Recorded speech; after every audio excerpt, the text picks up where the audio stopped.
अस्सलाम वालेकुम pregnant ladies. जैसे ही प्रेगनेंसी कंफर्म होती है तो अगला ख्याल एक माँ के दिल में यही आता है कि मेरा होने वाला बच्चा बेटा होगा या बेटी। मेरा आपको सजेशन है कि हमेशा सेहतमंद ज़िंदगी वाली और बेऐब औलाद की दुआ करें। औलाद नरीना की दुआ ज़रूर करें, लेकिन इसको अपनी शदीद ख्वाहिश मत बनाएं। औलाद नरीना के अगर आप तलबगार हैं तो हज़रत ज़करिया की दुआ हर वक्त पढ़ा करें। इस वीडियो में मैं आपको कुछ ऐसे कॉमन सिम्टम्स बताऊंगी जो कि बेटा पैदा होने की अलामात समझे जाते हैं। यहाँ मैं आपको कुछ अहम पॉइंट क्लियर करना चाहूँगी। बेटा पैदा होना या बेटी होना किसी इंसान के इख्तियार में नहीं, कुरान पाक में मौजूद है कि अल्लाह ताला जिसे चाहे बेटा देता है और जिसे चाहे बेटियां देता है और जिसे चाहे बेटे और बेटी दोनों देता है। इसके अलावा ये अलामात वो हैं जो कि बुजुर्ग ख्वातीन हामला की कंडीशन को देखकर गेस करती थी कि होने वाला बच्चा बेटा होगा या बेटी होगी, क्योंकि हर रोज़ किसी न किसी जगह किसी बच्चे की विलादत हो रही होती है। ऐसे में हम बहुत आसानी से हामला औरत को अंडर ऑब्जर्वेशन रख कर कुछ कॉमन अलामात निकाल सकते हैं जो कि बेटा होने की अलामात हो सकती हैं। तो ये जानने के लिए कि आपके घर होने वाला बच्चा बेटा है या बेटी, इस वीडियो को मुकम्मल देखिएगा। इस वीडियो में हम इतनी अलामात का जिक्र करेंगे जो कि अगर एक हामला औरत को नजर आए तो हो सकता है कि उनके होने वाला बच्चा बेटा हो। तो टाइम ज़ाया किए बगैर वीडियो को स्टार्ट करते हैं। वीडियो को स्टार्ट करने से पहले आप हमारी इस वीडियो को एंड तक देखें, हमारे चैनल मदर डायरी को सब्सक्राइब करें, बेल आइकन को प्रेस करें, वीडियो को लाइक एंड शेयर करें। तो चलिए स्टार्ट करते हैं। तो जो सबसे पहली अलामत है वो है बेबी हार्ट बीट। अगर बेबी हार्ट बीट 140 से कम हो तो ऐसा माना जाता है कि बेटा होगा, और अगर हार्ट बीट ज़्यादा हो तो ऐसा माना जाता है कि बेटी होगी। Second symptom is morning sickness. Morning sickness एक कॉमन सिम्टम है प्रेगनेंसी का। इसमें ख्वातीन का दिल ख़राब होता है, मतली होती है, उल्टी आती है। अगर ये कंडीशन बहुत ज़्यादा हो तो ऐसा माना जाता है कि आपकी बेबी गर्ल है, लेकिन अगर ये कंडीशन बियरेबल है, बर्दाश्त के काबिल है या फिर ना होने के बराबर है तो बेबी बॉय होने के चांसेस ज़्यादा होते हैं। लस्ट्रियस हेयर, अगर आपके बाल लेंथ में बहुत ज़्यादा लंबे हो जाएं, घने हो जाएं, चमकीले हो जाएं और आपको लेंथ में बहुत ज़्यादा लंबे लगें और घने भी लगें तो ये भी एक सिम्टम है कि आपका बेबी बॉय होगा। शाइनी स्किन, अगर ड्यूरिंग द प्रेगनेंसी आपकी स्किन बहुत ज़्यादा शाइनी हो जाए, बहुत ज़्यादा ग्लो करे तो ये माना जाता है कि आपका बेबी बॉय होगा, जबकि गर्ल्स में आपकी स्किन बहुत ज़्यादा डल हो जाती है। नेक्स्ट सिम्टम है शेप ऑफ बैली, यानी कि पेट की शबाहत। इसमें अगर आपका पेट तिकोनी शक्ल का हो और बच्चा आगे की तरफ हो और तिकोनी शक्ल में हो तो ऐसा माना जाता है कि आपका बेबी बॉय होगा। और बाज़ दफ़ा जिनका पोस्टीरियर प्लेसेंटा होता है या प्लेसेंटा नीचे का होता है तो उसमें भी माना जाता है कि उनका बेबी बॉय होगा। एक्टिवनेस, अगर आप ज़्यादा एक्टिव हैं, चाल भी आपकी एक्टिव है, आप तेज़ तेज़ अपना प्रॉपर एक्टिव हो के सारे घर का काम करती हैं और लेज़ी फील नहीं करती तो ये एक सिम्टम है कि आपका बेबी बॉय होगा। एज़ कम्पेयर टू गर्ल्स उसमें आप बहुत ज़्यादा लेज़ी फील करती हैं। फूड क्रेविंग्स एक बहुत कॉमन सिम्टम है। अगर आपका आइसक्रीम खाने का दिल करे या आपका बहुत ज़्यादा खट्टी चीज़ें खाने का दिल करे या आपका स्पाइसेस खाने का दिल करे तो ऐसा माना जाता है कि बेबी गर्ल होगी। लेकिन अगर आपका दिल सॉल्टी चीज़ें खाने का करे जैसा कि चिप्स वगैरह तो उम्मीद है कि आपका बेटा होगा। स्लीपी फीलिंग्स, अगर आपको बार बार नींद आती है, सोने के बाद भी बार बार नींद आती है, सोने के बाद भी आप बहुत ज़्यादा स्लीपी फील करती हैं तो ऐसा माना जाता है कि आपकी बेबी गर्ल है।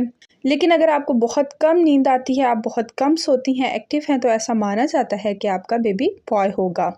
लीनिया निग्रा, ये प्रेगनेंसी के दौरान नेवल के नीचे एक ब्लैक लाइन बन जाती है, उसको कहते हैं।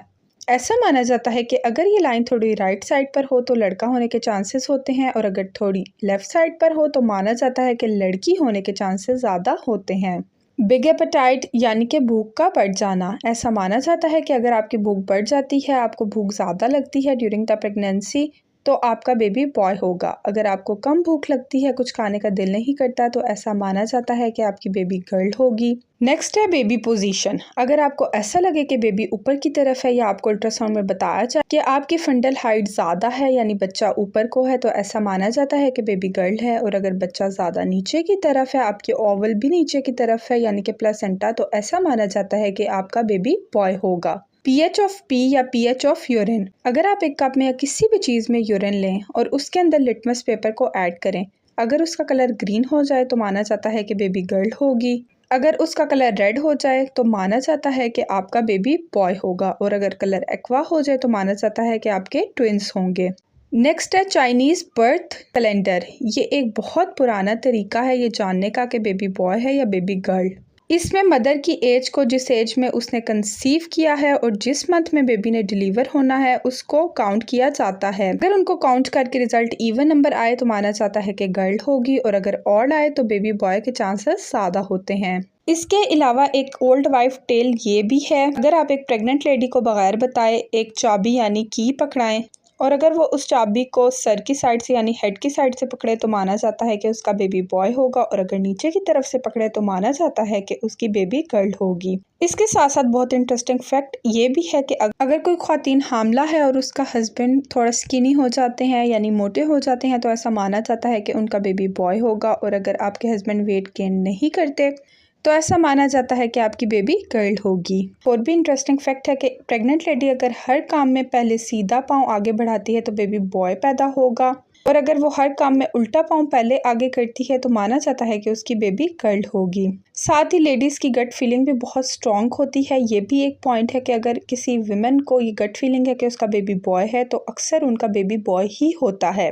और अगर उन्हें ऐसी गट फीलिंग आए कि उनकी बेबी गर्ल है तो उनकी बेबी गर्ल ही होती है। तो अपनी गट फीलिंग को भी कभी भी इग्नोर मत करें। नेक्स्ट है जेंडर प्रेडिक्शन टेस्ट। मार्केट में अब तो different gender prediction test kit available हैं, तो आप उससे भी बाय करके यूज़ करके पता कर सकती हैं कि आपका जेंडर बेबी गर्ल है या बेबी बॉय है।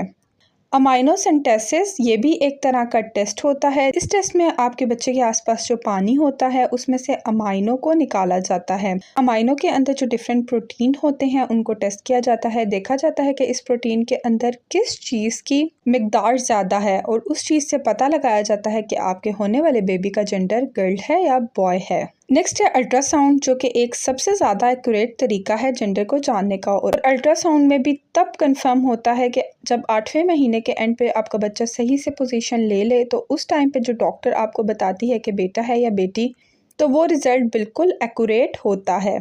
मूड स्विंग्स, अगर आपको बहुत ज़्यादा मूड स्विंग्स हो रहे हैं या आपका मूड ख़राब रहता है तो ऐसा माना जाता है कि आपकी बेबी गर्ल है, और अगर आपका मूड कंट्रोल में है, नॉर्मल है, तो ऐसा माना जाता है कि आपका बेबी बॉय है। नेक्स्ट है साइज़ ऑफ चेस्ट। अगर आपकी राइट साइड की चेस्ट लेफ़्ट साइड की चेस्ट से ज़्यादा बड़ी हो गई है, भारी हो गई है, तो ऐसा माना जाता है कि आपका बेबी बॉय होगा, और अगर आपकी दोनों चेस्ट में कोई डिफरेंस नहीं आया, कोई ख़ास फ़र्क नहीं आया, तो ऐसा माना जाता है कि आपकी बेबी गर्ल होगी। ऐसे ही आपकी आई बॉल के बारे में कहा जाता है कि अगर आप प्रेग्नेंट हैं और शीशे में अपनी आइज़ को गौर से देखती हैं, अगर आपको अपनी आई की बॉल बहुत ज़्यादा फैली हुई लगती है तो माना जाता है कि आपका बेबी बॉय होगा, और अगर उसकी शेप नॉर्मल है तो ऐसा माना जाता है आपकी बेबी गर्ल होगी।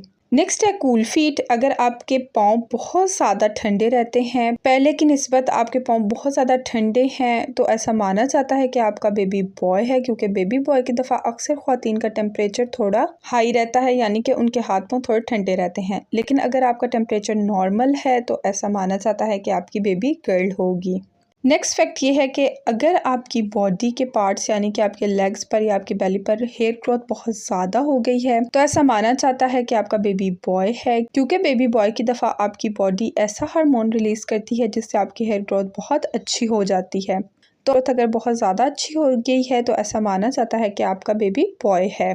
ऐसे ही हेडेक का भी है, यानी सर दर्द, कि अगर ड्यूरिंग द प्रेगनेंसी आपको बहुत ज़्यादा सर दर्द है तो ऐसा माना जाता है कि आपका बेबी बॉय होगा, और अगर आपको सर दर्द नहीं होता या थोड़ा बहुत रहता है तो ऐसा माना जाता है कि आपकी बेबी गर्ल होगी। नेक्स्ट है यूरिन का कलर। अगर आपके यूरिन का कलर बहुत ज़्यादा पेल येलो हो गया है या डार्क येलो हो गया है तो ऐसा माना जाता है कि आपका बेबी बॉय होगा। अगर आपके यूरिन का कलर लाइट है, बहुत ही लाइट सा येलो है, तो ऐसा माना जाता है कि आपकी बेबी गर्ल होगी। इसके अलावा एक और भी ओल्ड टेल है कि जो आपका पहला बेबी है, चाहे गर्ल है या बॉय है, अगर वो फर्स्ट वर्ड दादा या बाबा बोलता है तो माना जाता है कि आपका सेकंड बेबी बॉय होगा। बैक पेन, अगर आपको बहुत ज़्यादा कमर दर्द रहता है ड्यूरिंग द प्रेगनेंसी, उठने बैठने में बहुत तकलीफ़ होती है, तो ऐसा माना जाता है कि आपकी बेबी गर्ल है, और अगर आपको बिल्कुल भी तकलीफ़ नहीं होती ऐसा माना जाता है कि आपका बेबी बॉय होगा। इसके साथ साथ आपके फेस की शेप भी देखी जाती है, ये भी बहुत मैटर करती है कि अगर आपका चेहरा पहले से बहुत ज़्यादा भर गया है, गोल हो गया है, चीक्स बहुत ज़्यादा ग्लो करते हैं, तो माना जाता है कि आपकी बेबी गर्ल है। और अगर आपका फेस पहले से डल हो गया है, आप कमज़ोर हो गई हैं, फेस से कमज़ोर लगती हैं, साथ साथ आपके फेस की शेप ओवल शेप में हो गई है, या आप बहुत ज़्यादा वीक लग रही हैं, तो ऐसा माना जाता है कि आपका बेबी बॉय होगा। तो ये मैंने आज की वीडियो में आपके साथ different science and symptoms share किए बेबी बॉय के। बाज़ औक़ात ये सिम्टम्स किसी के लिए सही भी साबित होते हैं, लेकिन इसका मेडिकल से कोई ताल्लुक़ नहीं है। ये सिर्फ हमारी बड़ी बुज़ुर्ग ख़वातीन की बातें हैं जो कि बाज़ दफ़ा सही साबित होती हैं बाज़ लोगों के लिए, और बाज़ लोगों के लिए सही साबित नहीं होती। ये कुछ बड़ों के अंदाज़े होते हैं जो प्रेग्नेंट ख़वातीन को देखकर लगाती हैं। तो मैं उम्मीद करती हूँ कि आपको ये वीडियो पसंद आई होगी। अगर आप प्रेग्नेंट थे और ड्यूरिंग द प्रेगनेंसी आपके क्या क्या सिम्टम्स थे, बेबी बॉय की दफ़ा ये सिम्टम्स थे या नहीं थे, हमें कमेंट बॉक्स में ज़रूर बताइएगा। इसके अलावा आप जिस टॉपिक से रिलेटेड वीडियो देखना चाहती हैं वो भी हमें कमेंट बॉक्स में ज़रूर बताएँ। डिफरेंट वीडियोज़ के लिए हमारे चैनल मदर डायरी को मस्ट विज़िट करें। अपना बहुत बहुत ख्याल रखें, हमें अपनी दुआओं में याद रखें। अल्लाह हाफ़िज़।